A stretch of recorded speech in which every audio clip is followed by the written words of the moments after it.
Cup besan వేసుకోవాలి, చిటికెడు ఉప్పు వేసుకోవాలి, వాటర్ పోసుకొని కలుపుకోవాలి.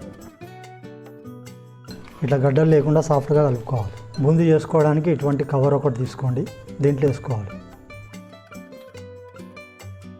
ఇట్లా తయారు చేసుకొని దీనికి ఒక రంధ్రం చేసి తర్వాత డీప్ ఫ్రై చేసుకోవాలి. డీప్ ఫ్రై చేసుకోవడానికి ఆయిల్ పోసుకుందాం. ఇప్పుడు ఈ కోన్ను కొంచెం దూరం పట్టుకొని వస్తాను.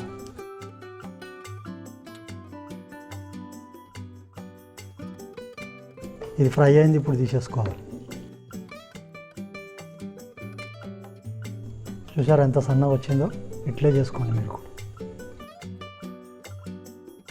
పిండి వేసిన దానికంటే చక్కెర కొంచెం తక్కువ వేసుకోవాలి, చక్కెర పక్కన పట్టుకోవాలి. 1 కప్పు నీళ్ళు పోసుకుందాం. కొద్దిగా ఇలాచీ పౌడర్ వేసుకోవాలి, కొద్దిగా ఫుడ్ కలర్ వేసుకోవాలి. ఇప్పుడు ఫ్రై చేసుకున్న బూందీ పాకంలో వేసుకోవాలి.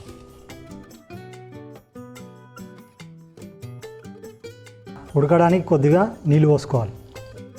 5 నిమిషాలు మూత పెట్టుకొని సిమ్లో పెట్టుకోవాలి. కొన్ని పలుకులు వేసుకుందాం, 2 చెంచాల నెయ్యి వేసుకుందాం. ఇది రెడీ అయింది. చల్లగైన తర్వాత లడ్డూలు కట్టుకుందాం.